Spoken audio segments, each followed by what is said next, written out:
Hi, everyone. It's Kanesa Baynard from boldlivingtoday.com. I'm super excited to be partnering again with the Santa Clara County Library District. And today I want to talk to you about scholarships. And this is part two of two videos in the series on tips and tools for what you can do to secure post-secondary funding for your college or university experience. So grab your notebook or grab your mobile device so you can take a few notes. And of course, if you have questions, you can reach out to me, and all my contact information will be at the end of this video. Okay, moving into part two of scholarships for college.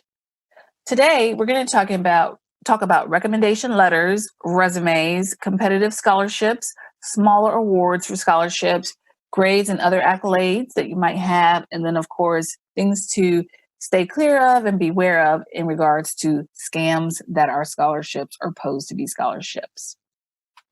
Just as a reminder, and we said this in part one, scholarships are gifts, and a lot of scholarships are offered by different organizations. So there's a huge variety out there, and we just have to be super diligent in finding them. We can look in our school's portals, we can do an internet search, we can ask other people who have secured scholarships from different organizations previously, and then you can always just ask your school or college counselor.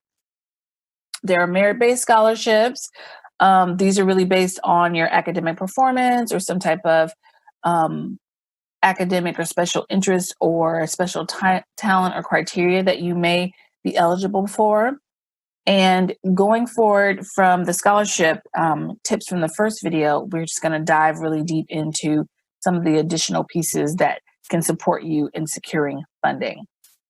So recommendation letters and resumes become really important for some scholarships. If you are seeking recommendation letters, it's super important that you reach out to the people or person who will write the letter for you. You want to have an early conversation, let them know about some of your post-secondary goals, your aspirations, and what you plan to do when you attend college or university. You definitely have to give enough time for them to write a thoughtful and thorough letter because these take a lot of time. And I think a resume can really help with that. A lot of the online platforms at schools, they have a function where if you're updating the portal, you can push a feature that will create or generate a resume easily for you. So think about looking at that and familiarizing yourself with that tool within the school's software. And I'm thinking of Blackboard, Canvas, Infinite Campus, and Naviance. Those are some of the tools that I know a lot of schools utilize. So if you're going to ask for a letter of recommendation, you definitely want to ask face-to-face or via the telephone or email. You want to be very clear about the due date of the recommendation letter, where it needs to be sent, if it needs to be a sealed recommendation. Your scholarship will tell you all that information, and including the resume can give the person, the recommender, a lot of good information about you without asking you. So you definitely want to have a really well done one-page resume. Highly competitive scholarships. These are a lot of work. And sometimes when things are a lot of work, not a lot of people apply. So that's a better chance for you. So if you see a scholarship and you know you're eligible for it, but it seems like it's going to demand a lot of time and a lot of work, you might want to look to see if I do one of these super competitive ones or at least two, then it might be worth the time because it's going to have a smaller applicant pool, which means a better chance for me to win the money. Usually scholarships that are over 1,000 words don't have a lot of applicants. So you might want to look for essay competitions that fit this criteria. Some of those competitions are based on research papers you may have already written while you were in high school. Some of them are storytelling essays. So if you're into creative writing or you just love writing in general, that might be a good essay for you. So think about scholarships that are highly competitive. Look at where you think you would rank based on the criteria and decide if you want to give it a go because you want to increase your chances of earning and winning and securing those funds. Another thing to remember is you don't always have to go just for the big scholarships. You can go for some that have a smaller amount of money. This typically is an easier one to apply for because they're not asking for a lot of things, but you can use these scholarships for buying books, supplies, moving expenses, living expenses, even if the scholarship is $200, $500, $1,000, it may be worth going for if you have enough time, if you fit the criteria, and you're thinking you want to, throw your hat in and increase your chances of securing more monies. These smaller scholarships can add up to a lot. The ninth tip is to look beyond your grades. Grades are important, but they're not the only factors. Sometimes people will burn themselves out trying to just focus only on their grades, and they don't make their high school experience very well-rounded. So you definitely want to apply for scholarships that fit your interests. Like if you're in specific clubs, you have a specific talent, you have a unique interest, look for scholarships that fit that criteria for you. Special talents. If is there an area that's not recognized academically in which you excel, look for scholarships in those areas.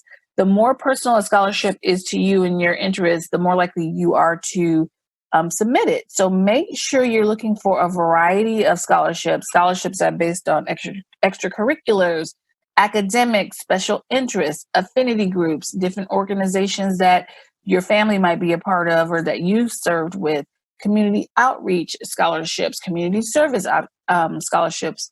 There's a huge variety out there. So just make sure you give enough of these scholarships a glance. And of course, if you're working with a family member, you all can make sure you put all that information in your spreadsheet within your shared drive. And then the last thing that I think is super important is to, beware of scams. Okay. There's a lot of financial aid and scholarship scams out there, unfortunately. If a scholarship is asking you to pay an entrance fee to be a part of it, you definitely don't want to do that. You want to not be part of that. Usually scholarships are not asking you to pay anything. So beware of that. If a scholarship can guarantee that you will win, beware of that. That's definitely a scam. How will they know? They don't know if you're guaranteed to win. So do not apply for that. If you are contacted and they say you've won a scholarship and you never applied to anything, definitely a scam. So avoid that. If a scholarship is asking you for sensitive personal information, you definitely don't want to apply for that. No scholarship should be asking you for things that are not found on your FAFSA form. So just make sure you have someone working with you who can look over it and check the legitimacy.